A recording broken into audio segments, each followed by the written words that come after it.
चलिए आज हम लोग पढ़ेंगे सप्लीमेंटल प्रोसीडिंग, जिसे बोला जाता है अनुपूरक कार्यवाहियां। ऑर्डर 38। आवाज आ रही है? प्रेक्षा, आवाज आ रही है? Yes ma'am. आप लोग नोट डाउन करिए। Order 38 section 94 95। देखो किरण, इसमें कैसा होता है, जैसे अब कहीं कहीं आप लोगों को कंफ्यूजन होता है ना कि सेक्शन के साथ हम कैसे पढ़ें। तो अब सेक्शन 95 को जब आप पढ़ेंगे तो आपको पता चलेगा कि इसमें एक प्रोसीजर बता दिया गया है कि क्या कभी ऐसा किया जा सकता है कि जजमेंट के पहले किसी को अरेस्ट कर लिया जाए, या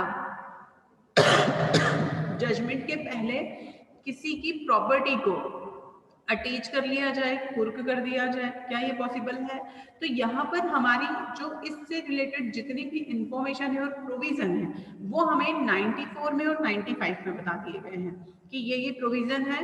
और इस तरह से अगर कोई व्यक्ति इस तरह का एक्ट करता है कि अगर इंटेंशनली वो ये चाहता है कि ये जो डिक्री होनी है वो डिक्री उस प्लेंटिफ के फेवर में ना हो, और अगर वो ये चाहता है कि उसे जो डिमांड कोर्ट से उसने की है, प्लेंटिफ ने जो कोर्ट से डिमांड की है वो फुलफिल ना हो सके, मींस यहाँ पर वो इलीगल इंटेंशन के साथ अगर इस तरह का एक्ट करता है तो उसके रिलेशन में 94 और 95 में कुछ प्रोसीजर बताया गया है, या हम बोल सकते हैं कि उसके इससे रिगार्डिंग प्रोविजंस हमें बताए गए हैं कि अगर कोई व्यक्ति इस तरह से एक्ट करता है तो हम क्या करेंगे।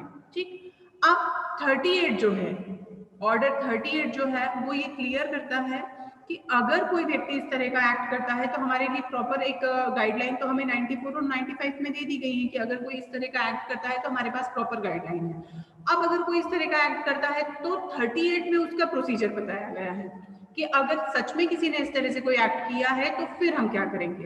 तो इसलिए यहाँ कंफ्यूज आपको, जब भी आप किसी सेक्शन के साथ किसी ऑर्डर को पढ़ते हैं तो आपको यहाँ कंफ्यूज इसलिए नहीं होना है कि इस तरह का जब कोई चीज होती है तो यहाँ पर बार बार मैंने आपको कहा है कि जो सेक्शंस हैं उसमें एक प्रॉपर इंफॉर्मेशन दे दी गई है, प्रोविजंस बता दिए गए हैं, पर उससे जुड़ी प्रक्रिया मतलब प्रोसीजर वो हमें ऑर्डर्स बताते हैं, जिस पर कि कोर्ट एक्चुअली एक्शन लेता है और जिसके अकॉर्डिंग एक्शन लेता है वो हमारे ऑर्डर्स होते हैं। ठीक है,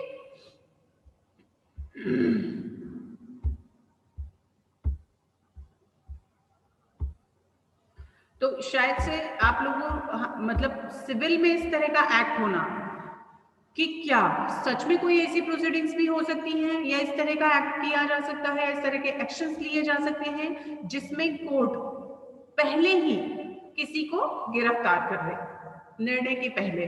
तो यस, हमारे पास इस प्रोसीडिंग को क्या कहा जाता है? Supplemental proceeding means supplemental proceeding जो होता है उसे हिंदी में बोला जाता है अनुपूरक कार्यवाहियां, और उसी के पीछे जो इंटेंशन है वो सिर्फ ये है कि जब मैंने कहा ना आपको कि क्या होता है, जैसे मैंने बार बार कई बार एग्जाम्पल में आप लोगों को समझाया है कि अगर किसी व्यक्ति को किसी के अगेंस्ट पैसे लेने हैं, रिकवरी का केस है, पोजीशन का केस है, या किसी ने इलीगल पोजीशन ले लिया, इलीगल कंस्ट्रक्शन किसी और के प्लॉट पे कर दिया। अब यहाँ पर क्योंकि अगर मुझे ये पता है कि ये प्लॉट मेरा नहीं है, देन मुझे क्लियरली है ये चीज मैं क्लियर है कि मैं उसकी ऑनर नहीं हूँ, और अगर मैं उसकी ऑनर नहीं हूँ तो मुझे कल जैसे हमने एक स्टार्ट किया था जूरिस्प्रूडेंस का कि अगर मैं उसकी ऑनर नहीं हूँ तो मुझे उसके उपभोग करने का तो अधिकार बिल्कुल नहीं है, न बेचने का है न उसे नष्ट करने का, कुछ भी नहीं है। अब अगर मैं हूं ही नहीं तो मतलब अगर मैं उस पर कोई एक्ट करती हूँ या उसको उपभोग करती हूँ मीन्स मेरा इलीगल इंटेंशन है, गुड फेथ में मैंने ये नहीं किया है।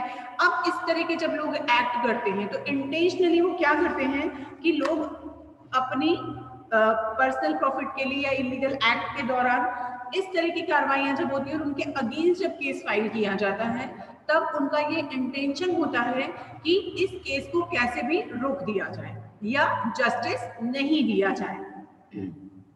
देखिए स्टार्टिंग में क्या लिखा है, in order to prevent the ends of justice from being defeated the court में if it is so prescribed issue a warrant to arrest the defendant and bring him before the court to show cause why he should not give security for his opinions कई बार अगर आप appear नहीं होते then आपको security, जिसे प्रतिभूति बोला जाता है, विनोद नोट डाउन कर लेना इसे, प्रतिभूति, और इस टॉपिक का नाम भी नोट डाउन करना। चैप्टर 32 है ये सीपीसी का, निर्णय से पूर्व गिरफ्तारी एवं कुर्की, जिसे अनुपूरक कार्यवाहियां बोला जाता है, तो इसे नोट डाउन कर लेना। Arrest and attachment before judgment, ठीक है। तो अब जहां इंटेंशनली आपको पता है कि डिपेंडेंट जो है वो इंटेंशनली कोर्ट में नहीं आना चाहता है, कोर्ट में अपीयर नहीं होता है, वो जानबूझकर कोर्ट को गुमराह करना चाहता है या सामने वाले को किसी तरह से परेशान करना चाहता है, तो उस कंडीशन में यहाँ पर उसे सिविल प्रिजन में डाला जा सकता है। Issue a warrant to arrest the dependent and bring him before the court to show cause why he should not give security for his appearance, and if he fails to comply with any order for security, commit him to the civil prison. Means यहाँ पर अगर court को ये surety हो जाती है कि जानबूझकर अपीयर होना है,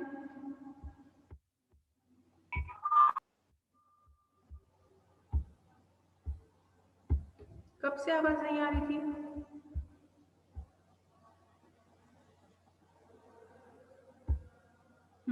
आवाज आ रही है सभी को?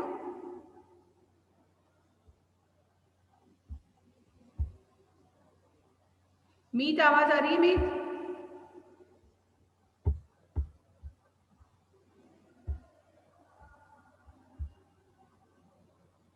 मीत आवाज आ रही है? इको हो रही है। क्या हो रही है बेटा? इको हो रही है? इको हो रही है मैम। इको हो रही है? क्लासरूम से कहाँ जाऊं? तुम लोग नहीं हो ना, इसलिए इको होता है। खाली क्लास में पढ़ा रही हूँ मैं।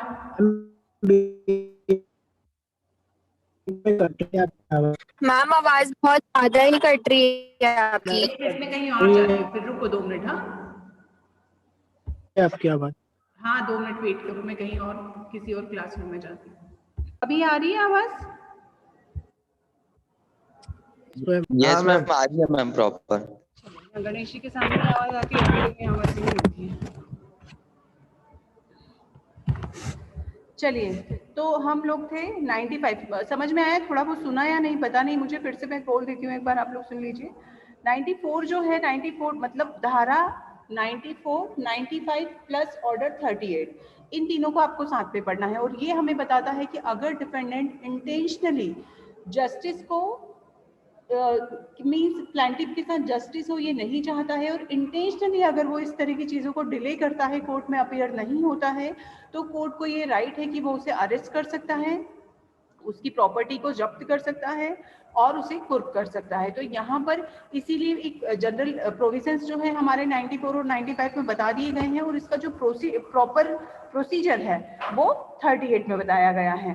अब देखिए यहाँ पर कुछ चीजें और भी हैं, जैसे direct to dependent the furnish security to produce any property belonging to him and to place the same at the disposal of the court or order the attachment of any property। यहाँ पर प्रतिवादी अगर अपनी कोई property को as a guarantee देना चाहता है और देता है, तो यहाँ पर कोर्ट उस प्रॉपर्टी को एज ए गारंटी सिक्योरिटी ले सकता है ना। और अगर उसे कोर्ट अपने कंट्रोल में लेता है और उसे इवन अटैचमेंट करके या बेचने का भी ऑर्डर निकाल सकता है। इवन अगर वो किसी तरह से कोर्ट का जो ऑर्डर है उसकी अवज्ञा करता है, नहीं मानता है, तो grant a temporary injunction and in case of disobedience commit the person guilty thereof to the civil prison and order that his property be attached and sold। means injunction आप सब लोग समझते हैं, और अभी अगला जो हमारा चैप्टर रहेगा वो इसी से रिलेटेड रहेगा। ऑर्डर 39 मोस्ट इंपोर्टेंट चैप्टर है जो अगले लेक्चर में रहेगा, तो सभी लोग उसके लिए अवेयर।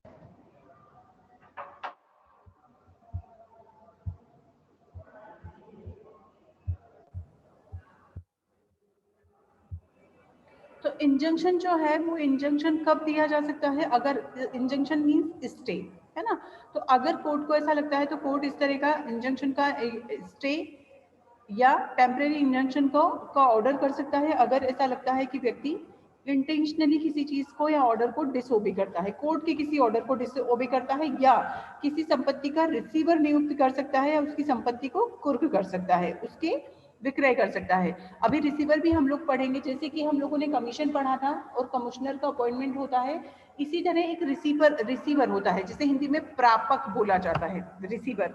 तो कई बार प्रॉपर्टी से रिलेटेड अगर कोई चीजें होती है तो उसके लिए एक रिसीवर को अपॉइंट कर दिया जाता है, जो उस प्रॉपर्टी को प्रॉपर देख रेख करता है, उसके बारे में सारी डिटेल्स कोर्ट को अवेयर करवाता है।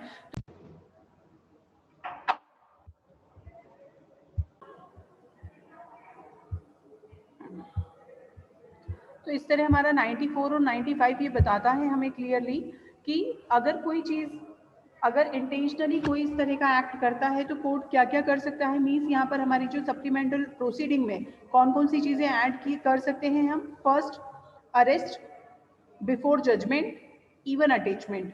फिर attachment before judgement, injunction, appointment of receiver, note down कर लेना सभी लोग इसी को,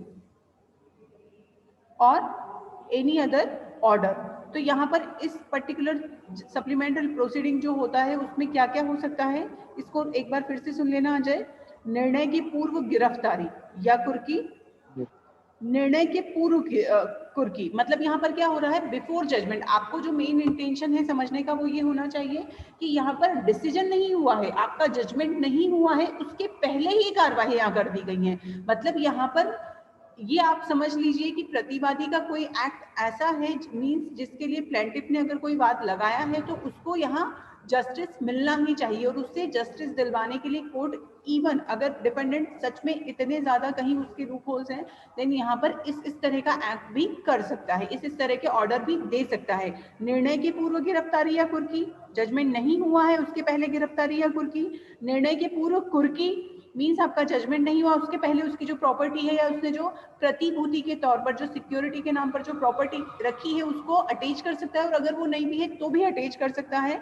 और अस्थायी व्यादेश, अस्थायी व्यादेश लिख लीजिए इसे, इंजंक्शन और टेम्परेरी इंजंक्शन, और अपॉइंटमेंट ऑफ रिसीवर, प्रापक की नियुक्ति, और वादकालीन आदेश। तो ये सारी जो चीजें हैं ये सारी की सारी आपकी हैं इस पर्टिकुलर चैप्टर से रिलेटेड।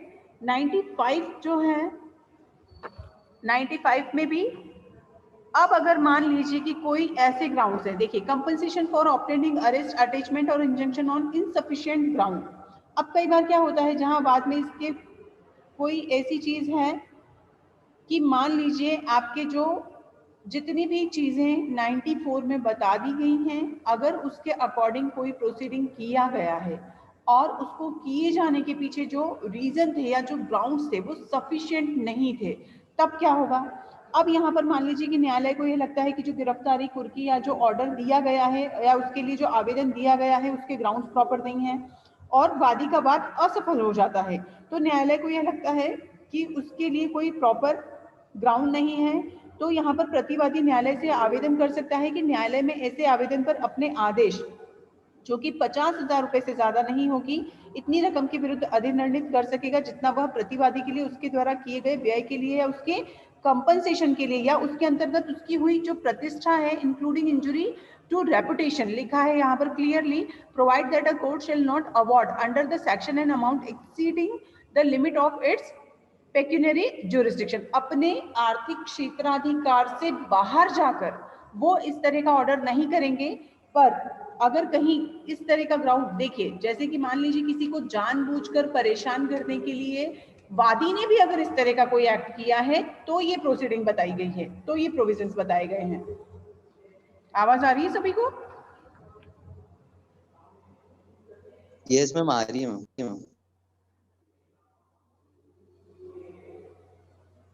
ठीक है, तो इस तरह का कोई होगा तो 50,000 तक की, 50,000 से ज्यादा नहीं, नॉट एक्सीडिंग 50,000 रुपीज तक का वो कंपनसेशन इवन प्रतिवादी को भी दिलवाया जा सकता है। तो यहाँ पर उन्होंने दोनों कंडीशंस बता दी 94 और 95 में कि अगर प्रतिवादी इंटेंशनली डिपेंडेंट कोर्ट में अपीयर नहीं होता है, जानबूझकर कोर्ट से डिले करता है चीजों को, तो यहाँ इस तरह की कंडीशन में क्या प्रोसीजर होगा। और अगर वादी ने जानबूझकर किसी को अरेस्ट करवाया है और उसकी अटैचमेंट करवाया है और ये सब किए जाने के लिए उसके पास प्रॉपर ग्राउंड्स नहीं है, तो यहाँ पर उससे भी इवन वादी से प्रतिवादी के लिए 50,000 से कम तक का कंपनसेशन दिलवाया जा सकता है।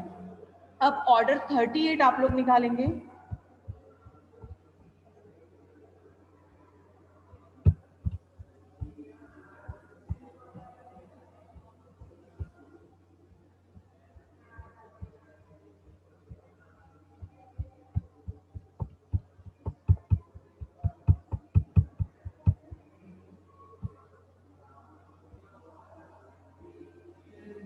सब लोग बैरिक लेकर बैठते हैं या नहीं?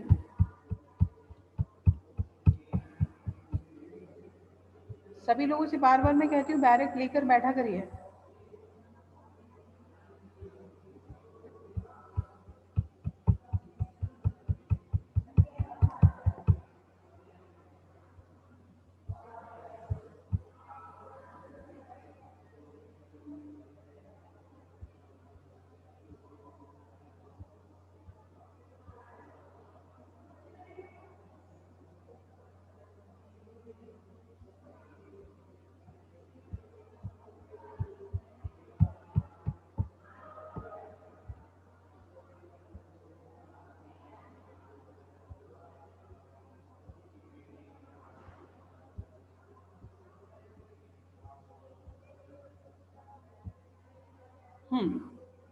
ठीक है, वेयर डिपेंडेंट में ऑर्डर 38 निकाल लीजिए सभी लोग।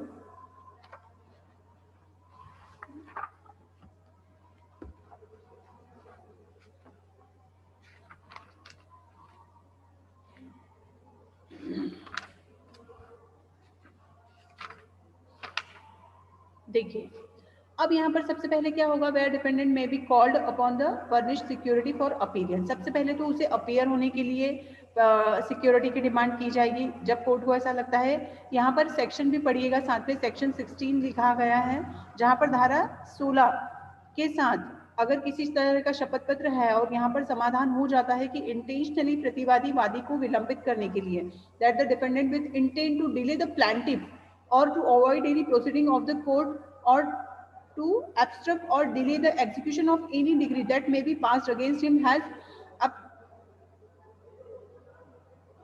about the देखिए यहाँ पर ये जितनी भी प्रोसीडिंग है ये सारी की सारी डिपेंडेंट जो कि अभी हमने देखा 94 में उसी तरह के एक्ट के लिए यहाँ पर कोर्ट इस तरह की चीज। क्या हुआ, आवाज आ रही है? कट रही है। कौन बोला भाई?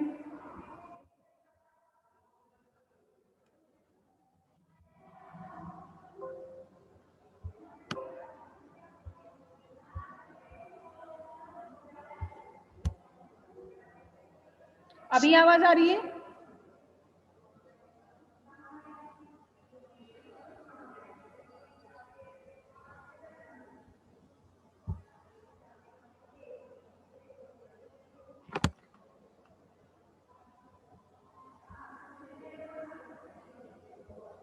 तो यहाँ पर ऑर्डर 38 में आपके लिए प्रोसीजर बताया गया है। फर्स्ट रूल 1 में जो है वो अपीयरेंस के लिए है। रूल 2 जो है आपका वो है सिक्योरिटी के लिए, जहां पर कि जरूरी हो जाता है कि कहीं पर डिपेंडेंट को उसके लिए सिक्योरिटी देने में अगर वो फेल होता है या नहीं जमा कर सकता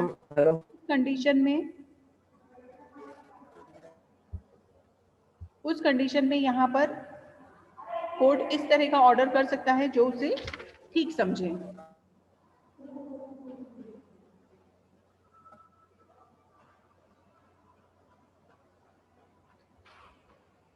फिर procedure on application by surety to be discharged.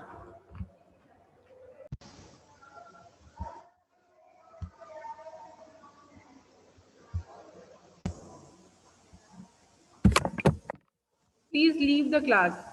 बहुत ज्यादा नेटवर्क इशू है और मेरे लिए भी इरिटेटिंग है। प्लीज नहीं सर, आवाज ही नहीं आ रही, कितना परेशान होंगे। चलिए, थैंक यू।